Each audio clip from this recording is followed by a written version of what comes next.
And I understand that each line dies so that a new line can go on, and it's the circle of life, yada yada, because you're thinking of, grand scheme of things.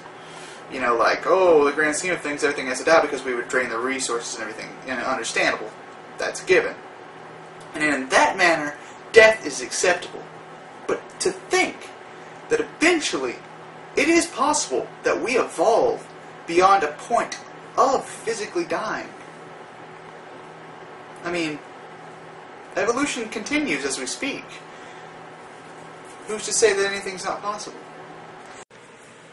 Hey guys, so this video is probably going to be a little bit long, and don't hate me, but I can't help it. I'm sorry. Just don't hit back or click X.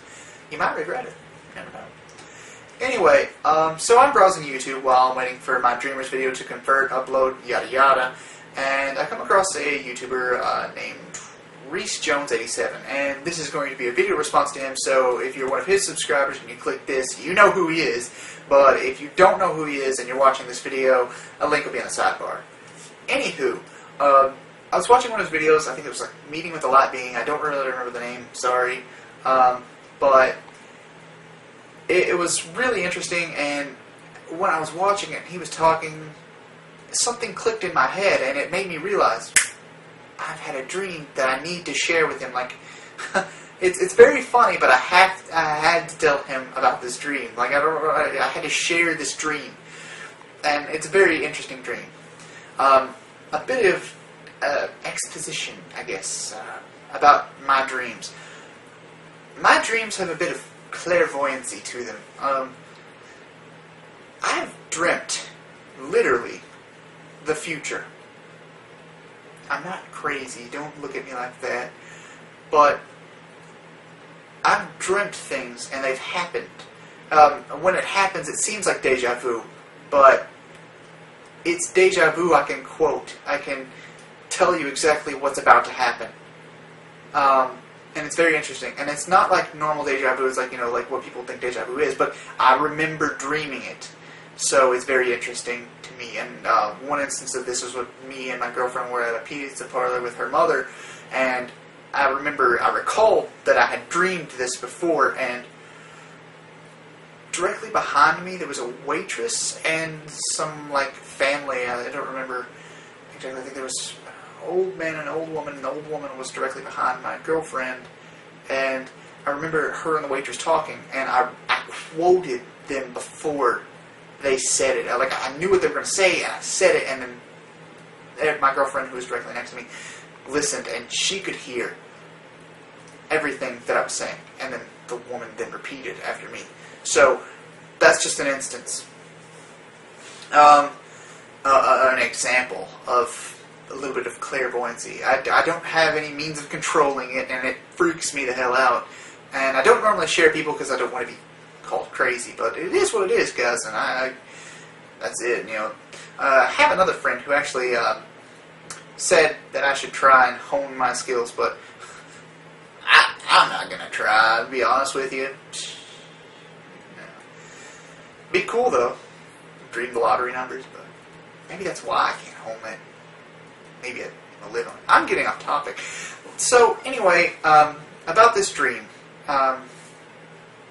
and then you'll understand why it's mildly concerning after me telling you I've dreamt the future. The dream is basically this. I'm in a secluded area, and it's not. I'm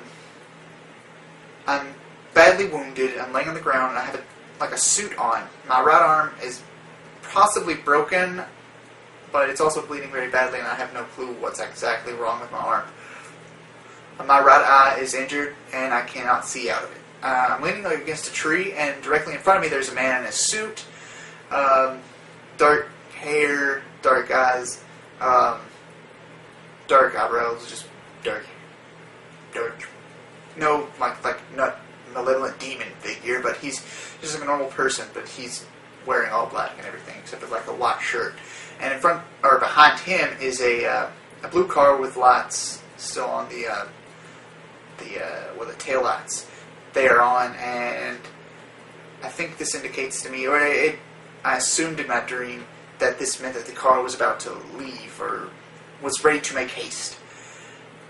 anyway, I looked up at the man, he looked down at me, and I realized that this is the end of my life. I'm going to die. This is how my life ends. And there was the forethought, that I could try and run, but my health is poor, and this man is obviously in a better shape, in a better position, and I just knew that there was no way out, and I accepted it, that I was going to die. And the man made a quick motion, and at that point, I knew my life had ended. And it was very odd because everything was black. And slowly, like lights, like little stars began to appear. But it wasn't like stars. I was actually looking down at the ground from very, very high up. And I was over a city. And I just felt so relieved that this is what it was. This was death. But when I thought it was high, there was like a forethought, like, oh, is this heaven? Or, whatever. But after I had thought it, the question, I knew the answer immediately. This was not heaven. In fact, there was no heaven. There was no hell. There is no punishment, no reward for dying after death. And then I knew that there was only transcension. Sort of leaving one's mortal coil, their body behind, and becoming something else. And I knew everything in that point. I knew every single thing that would happen, did happen, everything. I knew everyone. I could hear everyone. I could see everyone. I could feel everything. I knew everything. Everything. In a sense, it was like being in the mind of God. It was like existing out of time and peering in at the world. And there was just this overwhelming sense of joy that just happiness.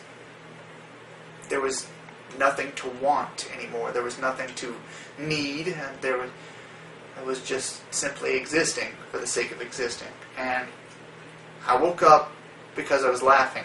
I woke myself up via laughing. And I was laughing so hard. And I think I had it, I'm not sure, but I think somebody else heard me laughing, so I don't know. Anyway, yeah, that's basically my dream. And, guys, maybe you can leave some of your dreams down below as a video response or as a comment. But I would love to hear of a dream that you wouldn't forget or you can't forget because it was just so amazing. Anyway, take care, guys. It's just the way I feel about the situation. Being politically correct is just running from problems, but taking them head on and accepting that there are bad things in the world and learning to deal with them. And then we grow. I always used to say one of the things I'm thankful for is problems, because without problems we wouldn't know what our limits are and how to get around them. So, till next time, guys. Catch you later.